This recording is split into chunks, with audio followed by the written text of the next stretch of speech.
नमस्कार, मी प्रकाश दिगंबर बांते, प्रभाग क्रमांक 18 अ गटातनं मी भारतीय राष्ट्रीय काँग्रेस पक्षाचा उमेदवार आहे.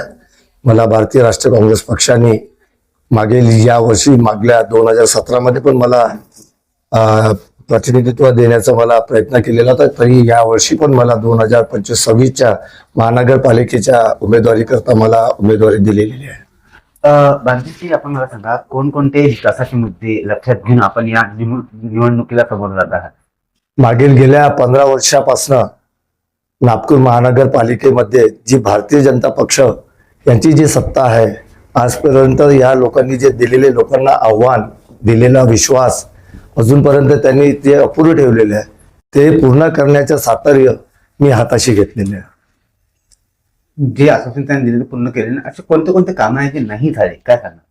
त्यांनी जे आश्वासन दिलेले होते नाग नदी सफाई याचं पहिलं सर्व ते सफाई अजूनपर्यंत या नाग नदीच्या प्रकल्प सफाईमध्ये करोडो रुपयाचे यांचा खर्चाचा घोळ झालेला आहे. अजूनपर्यंत नाग नदी ही साफ झालेली नाही.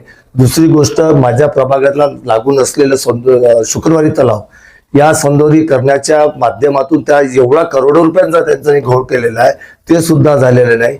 या अगोदर वृक्ष प्रत्येक वार्डामध्ये प्रत्येक घरोघरीच्या समोर वृक्षाचा जो एक प्रत्येकी घराच्या समोर झाड लागणार होता, त्या झाडामागे एक झाड आणि ते एक बांबू जो उभा केलेला होता, त्याचा जो केलेला घोळ ते अजूनपर्यंत मागे निघालेला होता.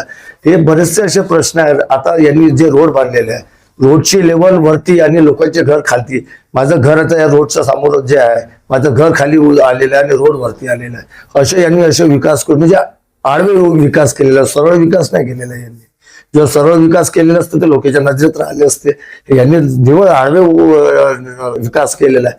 माझ्या घराच्या बत्तीच्या म्हणजे समोर बत्तीचे खंबे जे आहेत, तिथले पूर्ण रात्री पूर्ण लाईट बंद असतात.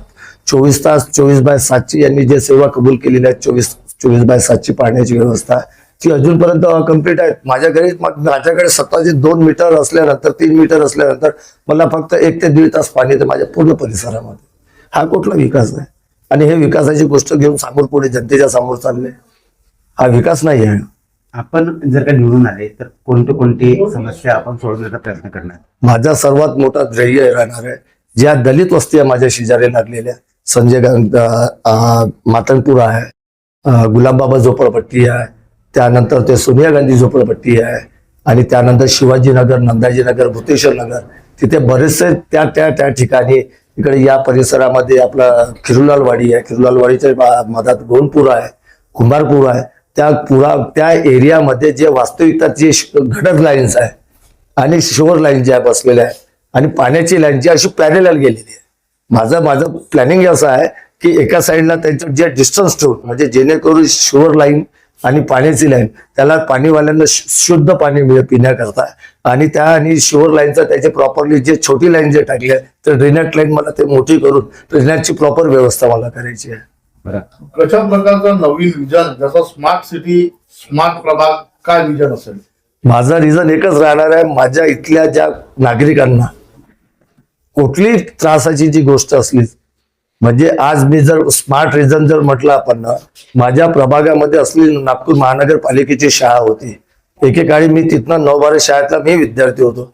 महानगरपालिकेची शाळा साने गुरुची शाळा म्हणून इतकी फेमस होती, उर्दू शाळा होती. आज ती पूर्ण बंद पडलेली आहे. आज तिथे एक विद्यार्थी नाही आहे. म्हणजे तिथे 11वी-12वीचे विद्यार्थी असायचे. ज्युनियर कॉलेज होतं तिथे उर्दू शाळेचं आणि हिंदी विभागाचं. आज ते ज्युनियर कॉलेज सुद्धा बंद पडलेलं आहे. माझा एकच धैर्य राहणार आहे, महानगरपालिकेमध्ये आज हे जे इंग्लिश शाळा जे आणलेल्या आहेत त्यांनी ते फ्री ऑफ चार्ज मध्ये मी करण्याचा प्रयत्न करणार आहे.